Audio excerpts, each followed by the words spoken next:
Hey, it's Tom Martin with Converse Digital, and I was just reading an old blog post I wrote, probably about 10 years ago now, and it occurred to me that it's probably actually more relevant today than it was back then in the early days of social media and content marketing and all of that. And, basically the post was about, think about when people hear a really loud noise, whether that's an adult or a child, or it doesn't really matter, but you're exposed to a loud noise that you don't like, that you find irksome or painful or troublesome. And, what do people do? How do they respond? And usually it's, fingers in the ears, hands over the ears. They might be like, la, la, la, la, they want to hear it. And when you think about it, that's kind of how people are responding to advertising, in the traditional form. But I think increasingly it's how they're responding to content, social media. I mean, gosh, think about it. You open up your social media feed, your Facebook, your Twitter, et cetera. You're sort of sticking your metaphorical finger in your metaphorical ear because it's just so loud and noisy, and everybody's just, making noise but not necessarily making sense.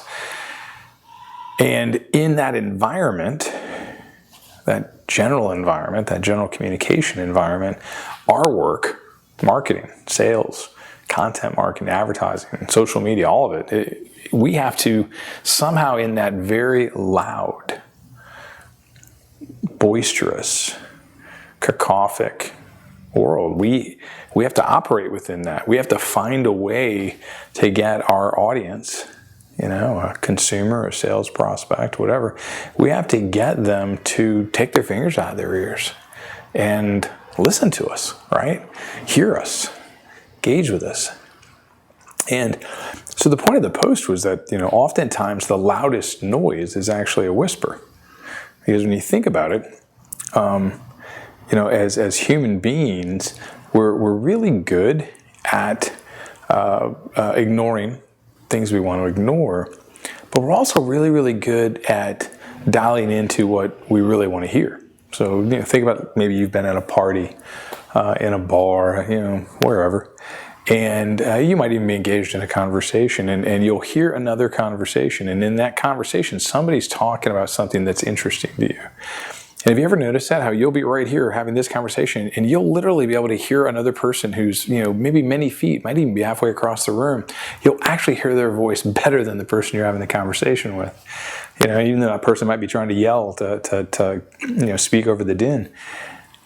Because your brain is primed to say, wow, that's something interesting to me. This right here might not be so interesting, but that over there, I want to hear about that. And so you're looking here, but you're really listening over there, right? And it's amazing. You can tunnel your hearing. And that's one way that we as individuals, can kind of cut through the noise and really hear what it is we want to hear. And that's really important as you develop advertising or content marketing, because when you're putting advertising and content marketing out there in the world, that stuff's just flying by people, right? It's just rolling over them, right? It's going through their social feed, it's going through their televisions, their outdoor boards, their podcasts, whatever. It's washing over people, and if it's not relevant, if you haven't found a way to speak that lets them know, hey, I'm interested in this message. I'm interested in this content because it can help me solve a problem that I'm having, or it's just something I'm uniquely interested in, whatever. If you can't do that, if you can't find that relevancy, just like the party, your content's just going to wash over them, and they won't notice it, and they sure as hell won't remember it. The other way you could kind of overcome this, and this was sort of the point of the post, was that when you think about it, when you're at a party like this and you're trying to get someone's attention, maybe you're at a bar and you're trying to have a conversation, what do you tend to do? You lean in, and maybe you're yelling. Hopefully you're not. Chances are you're kind of whispering a little bit because you're right there. Or maybe you're not even in a party or a bar or whatever. You're whatever reason you're choosing to whisper to someone and get really in close. And when you think about that dynamic of that communication, right? It's super intimate. You're right there. Your mouth's right by their ear. They're leaning in. They're opening up. They're giving themselves to you, right? They're accepting, they're wanting the communication. And it's always really easy to hear. Why? Well, because you're right there, right? That's part of it, but it's also really easy to hear because they want to hear it. It's sort of, the close-up version of that. I can hear the person across the room who's speaking about something relevant. I can hear the person who's whispering in my ear because I'm opening up and I'm giving myself to them, and I'm allowing that communication. I'm wanting that communication. So in a world that's full of noise, which I would argue we live in today more so than ever, a lot of brands get caught up in this sort of share of voice game. I was having a conversation even the other day with a prospective client, and they were, they have a 20% share of voice in search engine optimization, and their goal was to get to 50% share of voice. And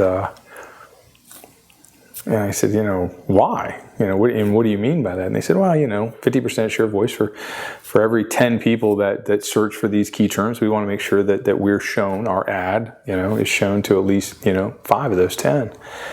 And I thought, wow, that's, I get it. I understand that. I understand that that's a KPI. I understand that's important, obviously. But, when you think about that, that's sort of the equivalent of shouting. Because all you're doing is, you're going to get that 50% share of voice eventually, and you may decide you want 70, and that's fine, but what are you going to do to get it? Well, you're just going to keep throwing more and more and more and more money against your SEM budgets. Versus the brand that chooses to whisper. The brand that chooses to whisper says, well, we can do that. We can buy our way, we can buy our way into relevancy, or we could just build a really good web and digital presence, the one that's truly helpful, full of content. So that when that person searches for those key terms, we show up anyways. We don't have to buy our way into the conversation. We organically show up, and they open and give us their ear. They open and give us their ear because they want to. It's the sort of equivalent of allowing us to whisper in their ear.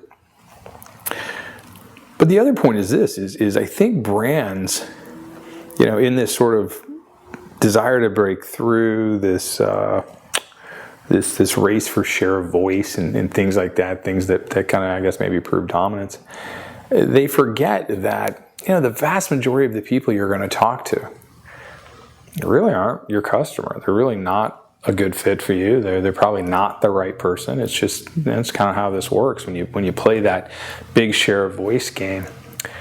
But when you choose to whisper, when you choose to have a very individualistic conversation, when you choose to look a person in the eye and try to reach out and have a conversation with them, as opposed to a conversation with anyone, well, that's different. That's powerful. When you're having a conversation with someone versus a conversation with anyone, you don't need 50% share of voice. You don't need 20% share of voice. You just need that conversation. Because you're going to have a really high quality conversation. They're going to value you. They're going to find what they need, which is help or assistance. Then they're going to convert. They're going to buy. They're going to form a relationship with you. And when you're doing that consistently, day in, day out, you don't need to really worry about things like how much share of voice do I have, or am I getting more GRPs against the audience than someone else, or even what's my awareness?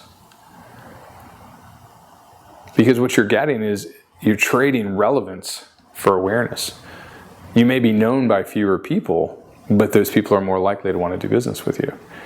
They've opened their ear. They're allowing you to whisper. They're allowing you into their personal space, to see them, to get to know them as an individual. And as you as a brand, as a company, get that opportunity, well, it's okay to just whisper. In fact, the only thing you'll probably ever need to do is whisper. Because when you have that kind of insight into your customer, there's no need to shout because you're standing right next to them. You know them. You know who they are. You don't have to scream and shout over everybody else. You just have to tell that individual what they want to hear. And just like in the party, even if you're telling them as the content's washing across them, they're primed for it. They're going to hear it. So, sorry, that was kind of long and rambling, but the power's out here at the office and I had nothing better to do, so I thought I would talk to you via video. My name is Tom Martin. I'm the president of Converse Digital, an agency, interestingly enough, committed and built to turn conversations into customers. If you need a little help with that, you want to talk more about this subject, or just feel like whispering in my ear, give us a call. We'd love to chat.